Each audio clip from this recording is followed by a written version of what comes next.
Ide, portanto, e fazei discípulo de todas as nações, batizando em nome do Pai, do Filho e do Espírito Santo, ensinando-os a guardar todas as coisas que vos tenho ordenado, e eis que estou convosco todos os dias, até a consumação dos séculos. Amados, semana passada nós aprendemos sobre o caminho do discípulo, sobre esse discipulado, sobre um caminho apostólico, sobre o que é ser discípulo de Jesus. Essa não é uma ministração que nós estamos acostumados a ouvir, porque quando a gente diz ide fazer discípulo, isso denota trabalho. Preste atenção, no livro de Mateus, no capítulo 28, nós acabamos de ler, do versículo 19, falamos sobre esse chamado de Jesus. Jesus nos chama para ser discípulos. E a segunda parte da mensagem hoje, entenda que um discípulo não vem à igreja para receber apenas, ele vem para ser treinado para dar, restaurar e estabelecer. Quando eu estava fazendo essa mensagem na madrugada, eu estava vendo o desafio que é para que uma igreja cumpra o seu chamado apostólico hoje, porque nós estamos acostumados a um fast food gospel, onde nós chegamos na igreja, com 20 minutos de palavra, a gente fica olhando para o relógio, e o interessante é que a desgraça faz a gente sentar na frente da televisão durante 1 hora, sem se levantar ao menos para ir no banheiro, porque está acontecendo uma tragédia, está acontecendo algo ruim, e essa nossa pulsão animal, esse nosso id maligno, nos faz sentar na frente da TV e ficar ali assistindo, sem contar aqueles que gostam de um bom videogame, aqueles que amam um bom videogame e ficam 2 horas ali, e a esposa, amor, vem para a cama, amor, e ele está ali, peraí, deixa eu matar só mais um, peraí que eu vou fazer mais um gol, você não está fazendo gol nenhum. Mas, o que acontece? A igreja está muito mal acostumada, a gente é acostumado a ouvir o que quer na igreja, é um self-service gospel. Eu vou na igreja, hoje, não, eu não gostei não, espero que domingo que vem seja melhor, porque a palavra de hoje eu não gostei, não foi para mim. Se não é para você, você não estaria aqui, porque Deus não fala com quem não está presente, Deus só fala com quem está presente, amém? Adriana, sumiu tudo aqui, já sumiu tudo aqui o meu monitor o espelho aqui da mensagem, tá? Amém? Entenda o seguinte, que pregar apostolicamente é um desafio. Pregar apostolicamente hoje é algo que fica muito difícil para uma geração mimada, uma geração mimimi, uma geração que quer fazer protesto, mas não aguenta ficar 3 dias sem comer, uma geração que quer protestar contra tudo e todos, mas não quer passar fome. A mãe e o pai tem que levar comida e água lá para dentro do colégio que eles invadiram. É uma geração fraca. Então foi se criando uma igreja frankensteinizada, monstrificada, com um pedaço de show, com um pedaço de motivação, com um pedaço de carinho, que não se pode mais falar algo duro, porque me magoou. E a gente vai crescendo desse jeito, e o diabo vai pisando na nossa cabeça. A gente vai crescendo, sabe como? Como criança mimada, como aqueles caras de 35 anos, que ainda fica na casa da mãe, acorda meio-dia e diz: mãe, a senhora não esquentou o meu leite ainda?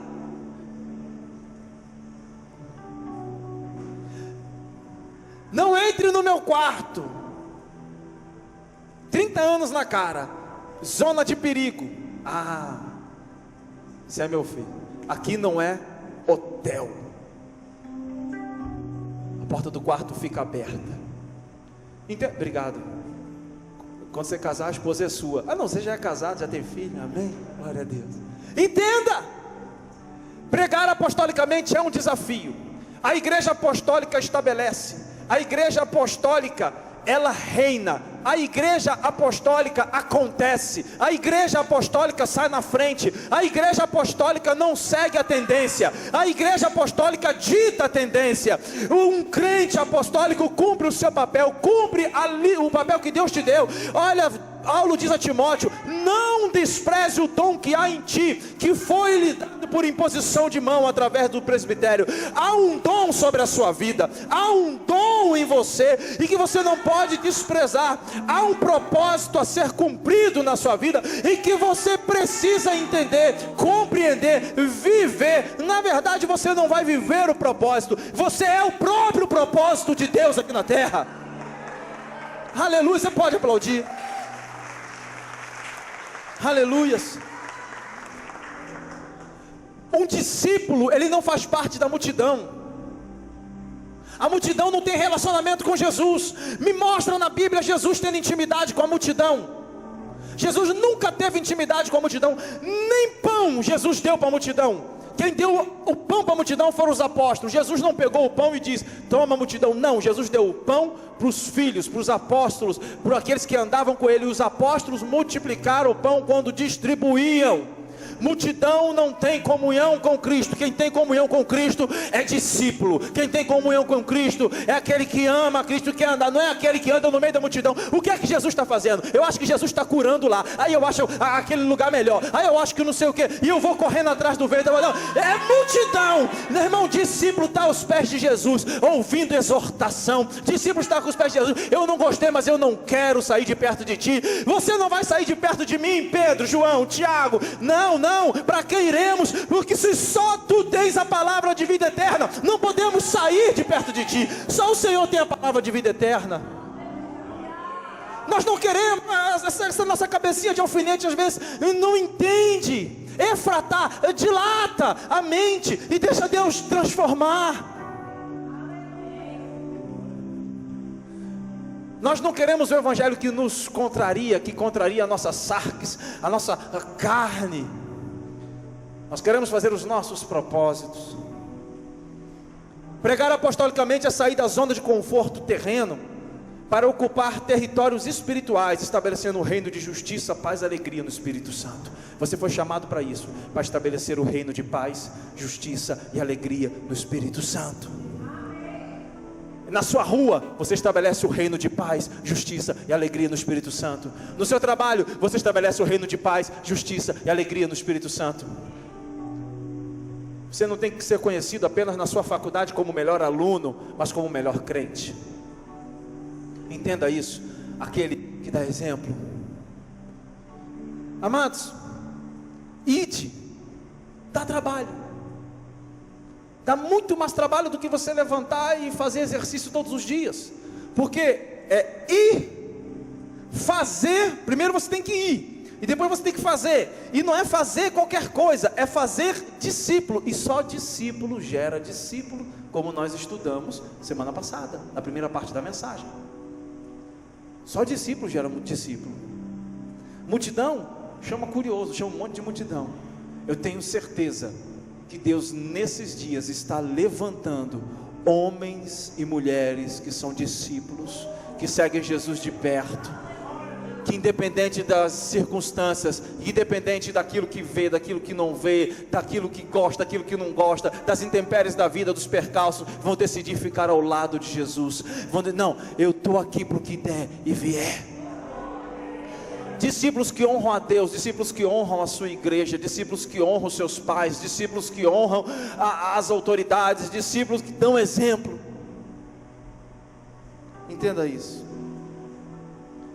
E para que eu venha a entender o que é ser discípulo, a primeira coisa que eu aprendo é que um discípulo de Jesus precisa crucificar o eu.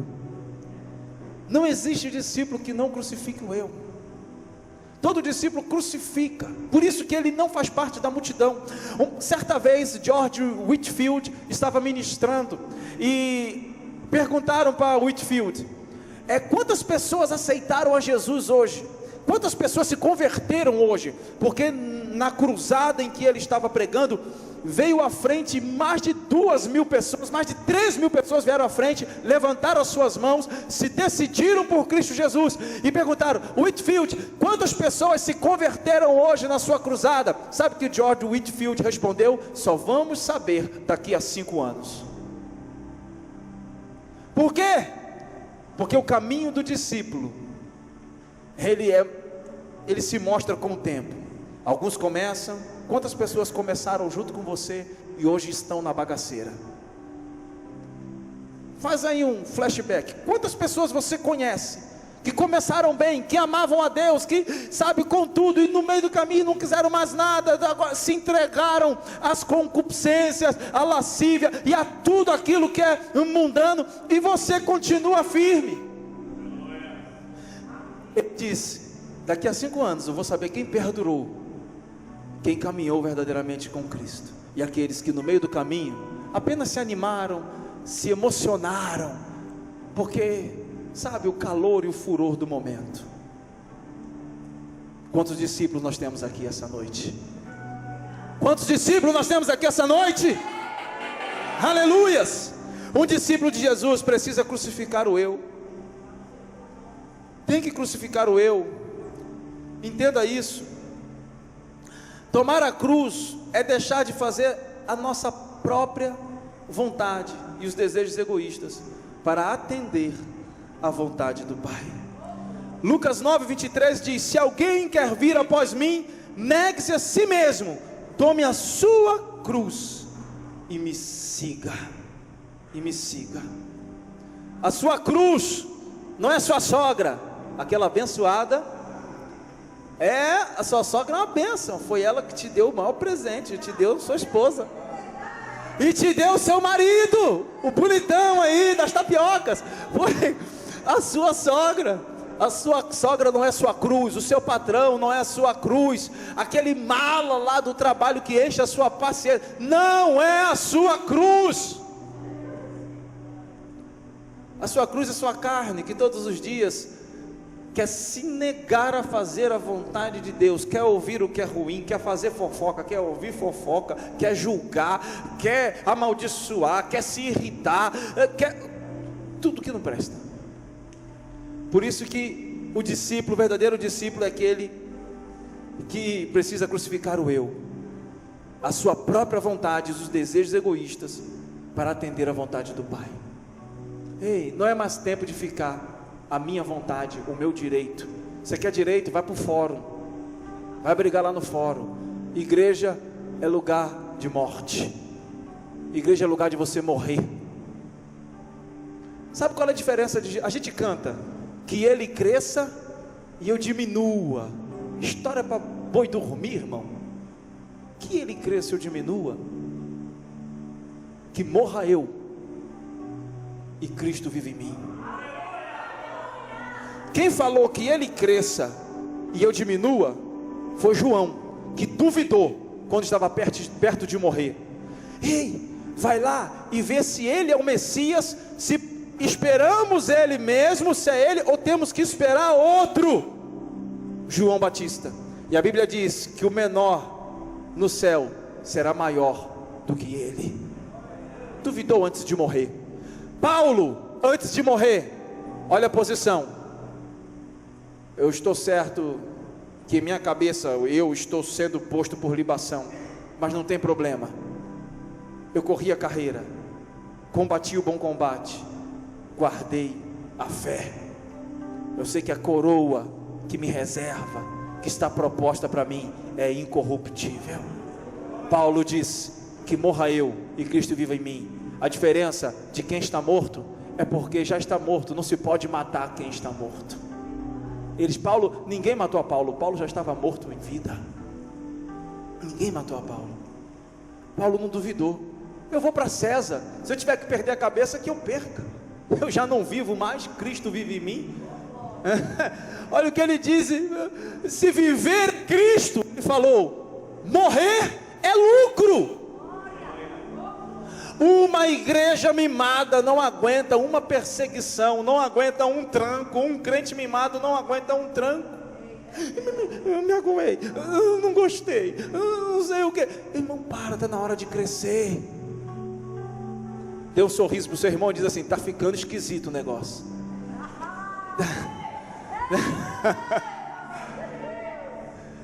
Irmãos, calma aí. Um discípulo precisa crucificar o seu eu.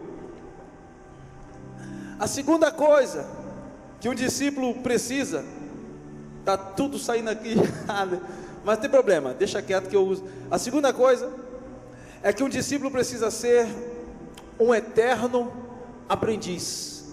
Amém? Deixa eu voltar aqui. Aí. Um discípulo precisa ser um eterno aprendiz. Irmãos, entenda. Em todo tempo nós precisamos aprender aos pés de Cristo. E ninguém é tão pequeno que não possa se levantar para ensinar, e ninguém é tão grande que não possa sentar para aprender. Um dos homens mais sábios que eu conheço, das oportunidades que eu tive de ficar frente a frente com ele, uma dessas oportunidades eu perguntei sobre o que era o mais importante na vida dele, o segredo da sua sabedoria. E ele disse: é porque eu sou um eterno aprendiz, eu sou um aprendiz profissional, eu aprendo com tudo e com todos. A sabedoria requer aprender com tudo e com todos. Diz o sábio que há os que ganham e há os que aprendem. Na verdade, a derrota só é derrota se você não aprendeu nada com ela. Se você aprendeu, não foi derrota. E quer saber de uma coisa? Fracassado não é aquele que perdeu. Fracassado é aquele que decidiu ficar prostrado, que decidiu não se levantar e tentar de novo. Fracassado é aquele que decidiu desistir. Então, um discípulo de Jesus, ele está sempre aprendendo. Em todo momento ele aprende. Tem gente que pensa que tem 5 anos de fé, 10 anos de fé, 15 anos de fé. Irmão, vou fazer 15 anos na frente da obra, 15 anos ensinando. Até hoje eu aprendo muito. A pessoa tem 10 anos, eu já li a Bíblia 10 vezes, já estudei 2 enciclopédias. Senta aí. Entenda, amados, todos os dias a gente aprende. A palavra alunos, lunos de luz, há de esse sufixo de sem luz, alunos, ausência de luz. Diante de Deus, quando a gente se coloca para aprender ou diante de alguém, não há luz, alguém está iluminando a gente. Então a gente tem que aprender a ser aluno, mas nós queremos ser professores. A gente pede conselho e parece um médico chegando no veterinário. Você já viu um médico quando o cachorro fica doente? Quem é veterinário sabe, o cachorro fica doente, aí o médico pega o cachorro, leva no veterinário, ele já vai com um diagnóstico. Eu acho que esse cachorro está com uma gastroenterite, e não sei o que, e o médico vai olhando assim, não, é porque ele está vomitando de tantas e tantas horas, e ele está urinando assim, o médico já chega, o veterinário, deixa eu fazer o exame. O veterinário já sabe, é médico, deixa eu fazer o exame. E às vezes a gente é assim, não, eu já sei. Ei, aprendiz, um discípulo é aprendiz. Nicodemos, quando foi conversar com Jesus, Nicodemos era doutor da lei. Nicodemos sabia pelo menos todo o Pentateuco de có e salteado. Quando foi conversar com Jesus, ele conversou pedindo esclarecimento, tanto que ele não entendeu. Ele disse: como posso voltar para a barriga da minha mãe e nascer de novo? Ele: Nicodemos, você é mestre da lei e não entende o que eu estou falando? Ele queria aprender, tinha sede. Quando você vai diante de Deus, quando você chega na igreja, esquece, se abre e aprenda. Às vezes a gente se arma, está na igreja, você está conversando com a pessoa e eu estou lendo o comportamento, estou conversando com a pessoa, estou ensinando, mas ela está assim, igual o filho que a mãe está lhe falando, brigando, e ele: sei, mãe, tá bom, está escutando nada. Ou então está assim: ai meu Deus do céu, esse pastor não vai parar de falar não. Ai meu Deus do céu, quero ver o resultado do Fantástico, Flamengo perdeu de 1-0 do Ceará, bem feito. Entende? Ai meu Deus, entende? Não quer aprender, não aprende. Ei, está na hora de um espírito de humildade repousar sobre a igreja. Porque todavia Deus dá graça aos humildes, mas Ele resiste aos soberbos. Soberbo é aquele que se recusa a aprender. Entende algo? Obediência não é um sentimento. Obediência é uma chave que libera você à próxima etapa de sucesso da sua vida. Segura isso aí, que é o Espírito Santo quem diz para você essa noite. Você não tem que sentir. Eu não senti de obedecer. Você não sente de obedecer. Quem é que sente de obedecer? Irmão, vou abrir aqui para vocês aqui. Vamos confessar os pecados? Vou abrir aqui. Eu nunca sinto de parar no sinal vermelho. A minha vontade é pegar todos. Fechou. Fechou o outro. E fui furando tudo. É nós. Ore por nós, tá? Ore pelo seu pastor. Amém? Que desgrama de sinal. Eu fui criado em Brasília na década de 90. Não, eu fui criado no Rio, sou carioca, mas eu morei muito tempo em Brasília. E eu morei um tempo em Brasília que não tinha engarrafamento, não tinha sinal, não tinha nada. A gente saía de casa com 5 minutos e pegava aquela L2, a W3, o eixão. Era 120, 130, 140, 150. É pecado hoje, tá, povo? Amém? E a gente acelerava aquilo ali. E chegava em qualquer lugar. Hoje é um anda. Quando eu olho para aquele sinal vermelho, eu falo, isso é o olho do Satanás olhando para mim. Meu Deus, não temos. Mas eu tenho que obedecer.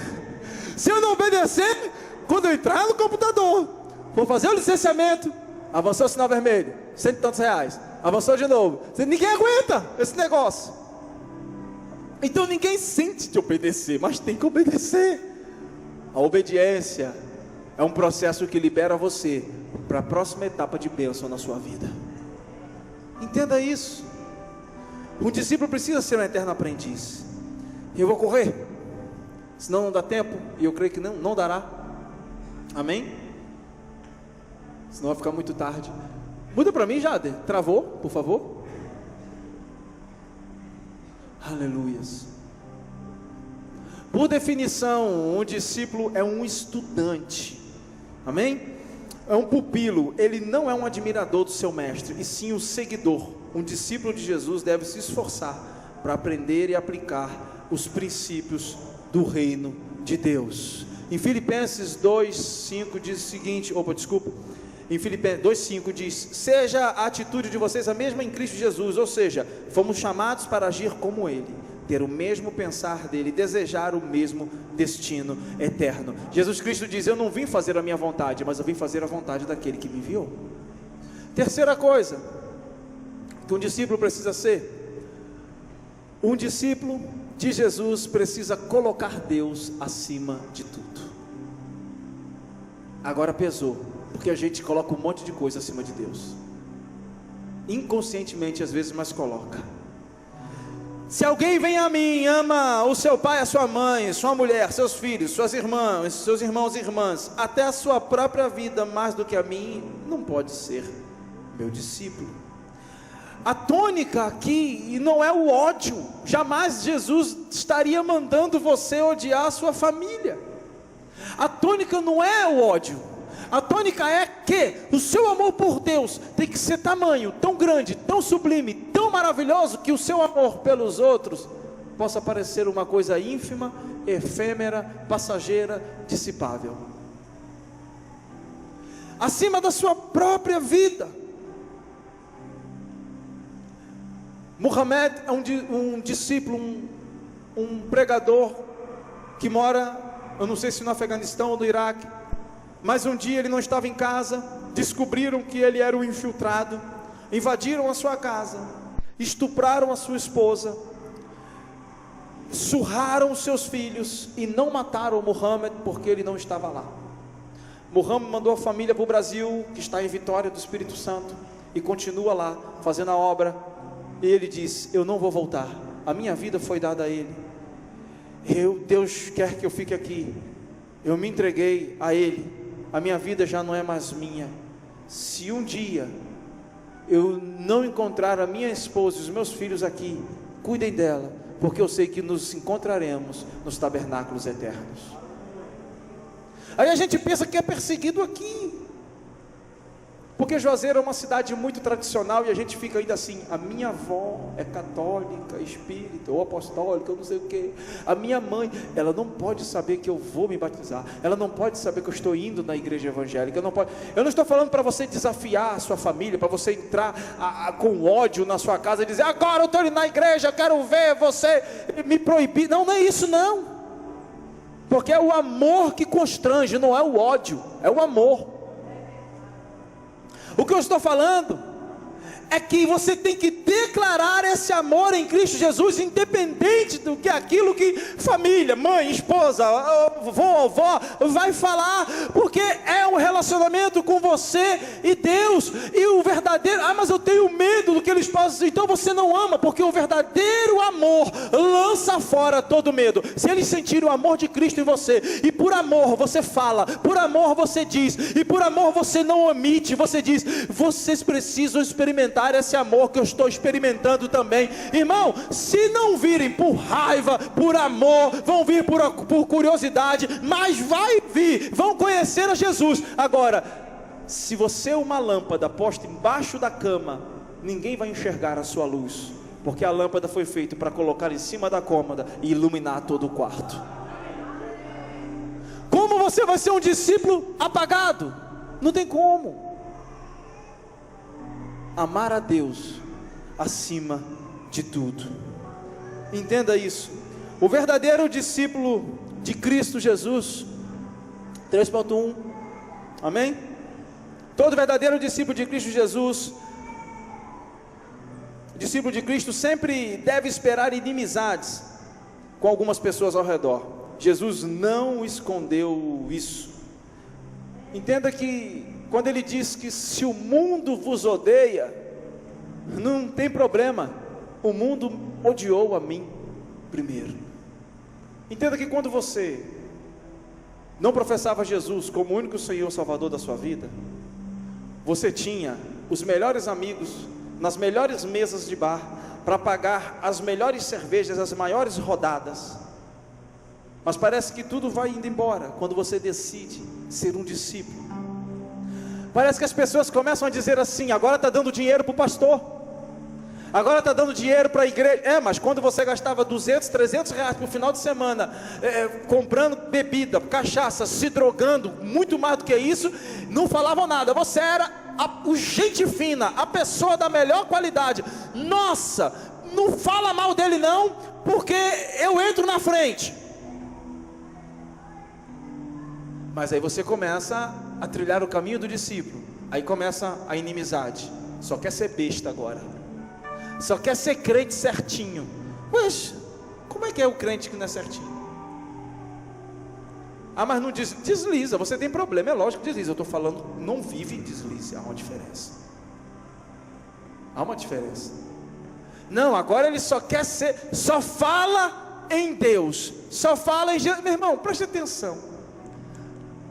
Você estava prestes a ir para o inferno, estava com o seu caminho trilhado, sua vida já pré-determinada, a falência múltipla de órgãos espirituais, e de repente, pela misericórdia de Deus, o Espírito Santo te alcança, te traz para a casa dele, lava você com a sua graça, com a sua glória, limpa você dos seus pecados. Suas vestes eram sujas, agora são limpas e mais alvas do que a neve, te dá uma chuveirada de bênção, te enche de alegria, preenche o vazio existencial que vivia em você, e você não vai falar daquele que fez tudo isso, só se for ingrato, porque enquanto eu viver, a minha boca declarará os seus bem-feitos, aos seus benefícios, a sua graça e o seu milagre sobre a minha vida. Aplauda o Senhor, me ajuda aí.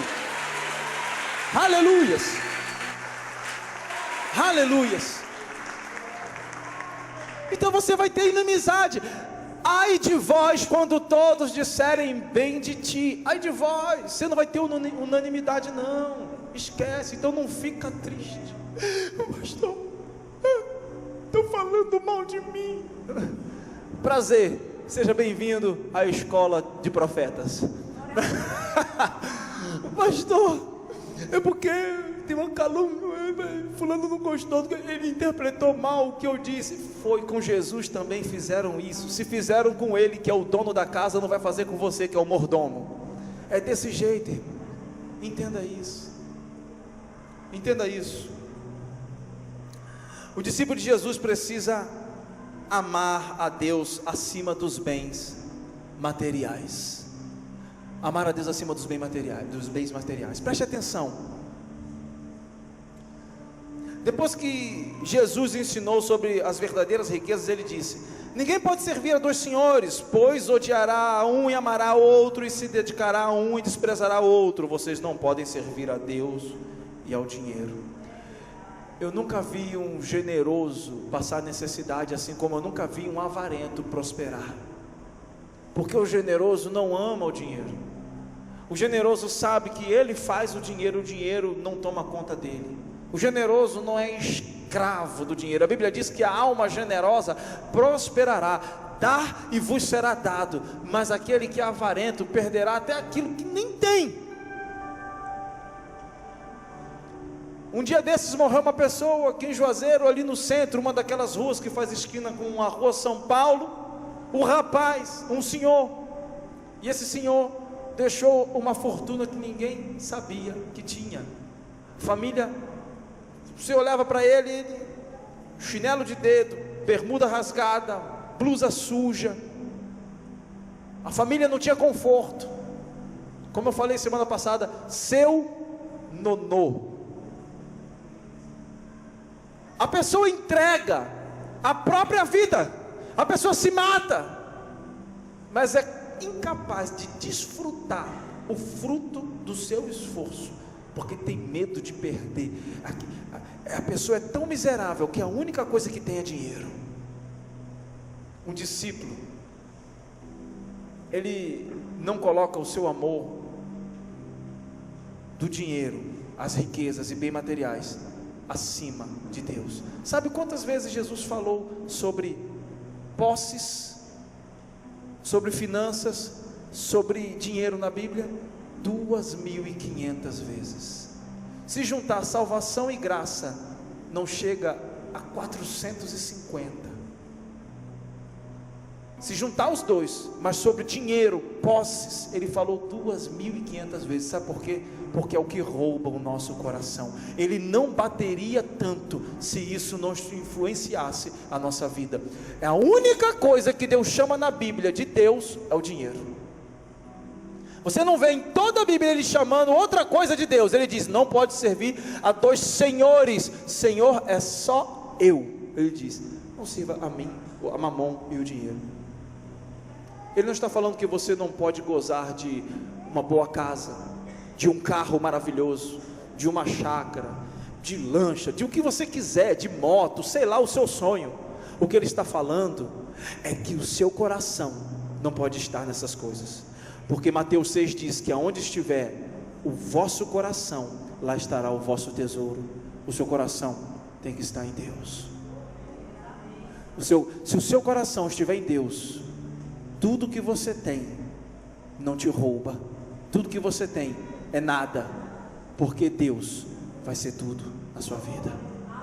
A gente diz assim: eu troquei tudo por Jesus. Você não trocou tudo por Jesus, você trocou nada por tudo, porque Jesus é tudo. Jesus é tudo. Entenda isso. E por último, um discípulo de Jesus precisa dar frutos. Jesus disse, preste atenção para a gente terminar e orar. Livro de João 12, 24 a 25. Se um grão de trigo não cair na terra e não morrer, continuará ele só, mas se morrer dará muito fruto. Aquele que ama a sua vida a perderá. Ao passo que aquele que odeia a sua vida neste mundo a conservará para a vida eterna.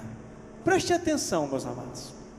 Você está no melhor solo, você está liberando a semente correta, você está se alimentando da seiva que há no melhor caule, da melhor árvore, que é Jesus, a videira verdadeira. Então não há desculpas para não frutificar. Se eu estou plantado num solo bom, se a videira é Jesus, é a videira verdadeira, se há alimento que sai desse solo, que passa pelo caule, que alimenta, e que eu sou um ramo enxertado nessa videira verdadeira, como a Bíblia diz, então não existe desculpas para eu não frutificar. O que existe é eu não querer. Eu ainda não entendi o que é cruz. Sabe por que a gente reclama muito e se magoa muitas vezes na igreja? Sabe por quê? Porque a gente não entendeu o que é cruz. A gente quer um colchão nipoflex, ortopédico, para que a gente venha a virar crente. Não, aqui tá. A gente quer aquela cruz que é desenhada, que a gente carrega, aquela cruz, sabe, que é lisinha, bonitinha, envernizada, emadeirada, tranquila, uma cruz linda. A cruz não é assim. Na cruz tem farpa. A cruz de Jesus não era nem para ele. Deslocaram o seu ombro para que pudesse ser crucificado da maneira como tinha que ser. A cruz é cheia de deformação. A cruz é incômoda. A cruz não é lisinha, lixadinha. Nela há cheio de... tem muitas intempéries na cruz. Então a sua cruz não é um colchão ortopédico para você deitar e acordar com a sua coluna endireitada. A cruz causa dor realmente. Agora, a dor tem dois fatores primordiais na sua vida: ou ela te deforma, ou ela te transforma. Eu já falei aqui, Jean Paul Sartre diz o seguinte: não é o que fizeram com você, mas é aquilo que você faz com o que fizeram com você. Resiliência. Pega a dor e diz: dor, você não vai me deformar. Dor, eu não vou sair monstrificado daqui. Dor, eu sei em quem eu tenho crido, e eu sei que nem morte, eu sei que nem angústia, eu sei que nem frio, eu sei que nem nudez, nem anjos, nem demônios, nem potestade, nem o presente, nem o porvir, nem frio, nem nudismo, nem abismo, nada poderá me separar do amor que há em Cristo Jesus. Eu avanço para o alvo. Aleluias, aleluias, eu avanço. Mas é porque, então você precisa fazer tratamento de cura interior, ou ir para um psicólogo. Nós não somos contra psicólogos aqui na igreja, amém? Inclusive nós temos alguns, para fazer essa retratação, essa recomposição do seu psique, da sua RAM, da sua alma, para você entender os traumas que você passou no passado, com sua família, com outra igreja, não sei o que é, para que você possa ser tratado e a sua vida comece a avançar. Mas dê liberdade para que o Espírito Santo haja na sua vida. Entenda isso. Um discípulo precisa frutificar.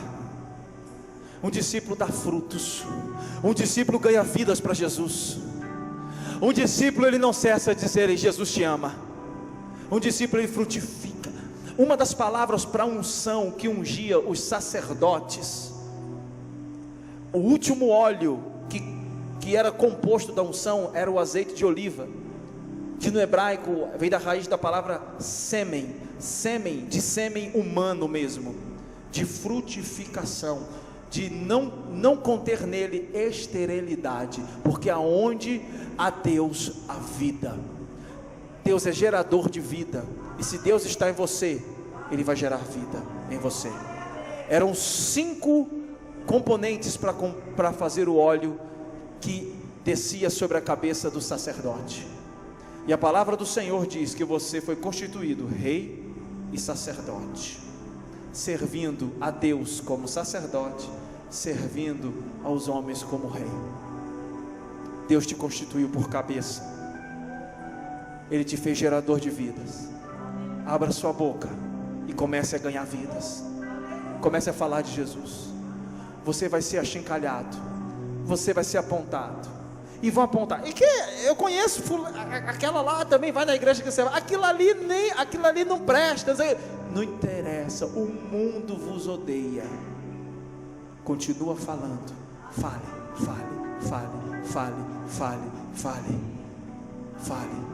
E deixem bater na gente. Porque crente é igual massa de bolo. Quanto mais bate, mais a gente cresce. Aplauda o Senhor e se coloque de pé. Se coloque de pé. Aleluias.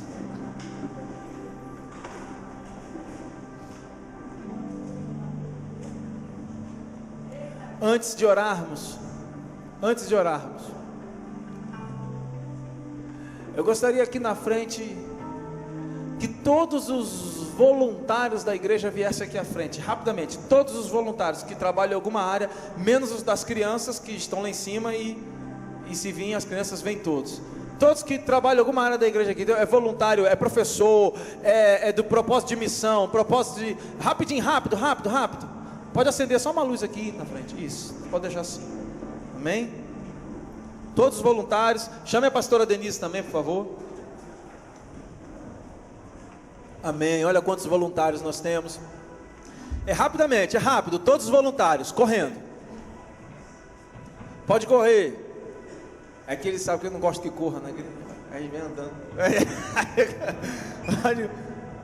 Amados, nessa quarta-feira, se eu não me engano, foi o dia do voluntário. E eu soube quando tinha passado.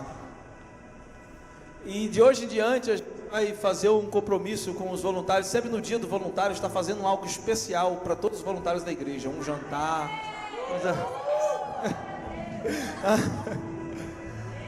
Esses são os voluntários que servem na casa do Senhor, que aguentam as nossas chaturas, as nossas cobranças, os nossos defeitos, porque nós não somos perfeitos. Quem pensa que pastores são pessoas perfeitas, não existe super-homem. O único super-homem é Jesus Cristo. Super-homem, super-santo e super-Deus. Não existe, nós somos pessoas comuns. O altar é o lugar mais alto constituído para que você possa me ver e me ouvir melhor. Não sou melhor. Apenas Deus me deu uma compreensão mais elevada do Evangelho, mas não sou melhor. E esses são os voluntários que servem na casa do Senhor, que estão sempre dispostos, alguns na oração, alguns na dança, outros no louvor, os amados do Ministério de Louvor, amém? Quem for do Ministério de Louvor, que está aí, pode vir, Ministério de Louvor também, amém? Glória a Deus. O Jader, que está lá atrás comandando toda a mídia, mandando para Instagram, YouTube, Facebook, fazendo a transmissão ao vivo do culto. Tem pessoas nos assistindo de vários lugares do Brasil, até de fora. Então, eu gostaria de orar para que o dia do voluntário não passasse em branco, e que Deus possa sempre estar abençoando a vida de vocês. Ele pode, Ele estará, e Ele vai dar cada dia mais esse espírito de servo, esse espírito de humildade, porque para descobrir o ministério, a primeira coisa que a gente tem que fazer é servir, porque o maior homem que pisou nessa terra, ele pisou para servir, ele veio servir, amém? Tem mais algum voluntário? Cadê? Pô, vem, pronto, é muita gente. Tem mais gente. De manhã nós tivemos um culto cheio, abençoado. Teve mais gente. Okay. Cadê o Hugo? Juliana, cadê o Hugo? E tem mais gente lá em cima. E o Hugo estava escondido. Amém. Glória a Deus. Vamos orar.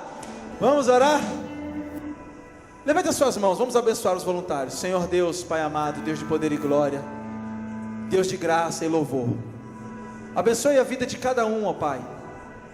Senhor, nós sabemos que todos os dias é dia de servir, é dia de ser voluntário.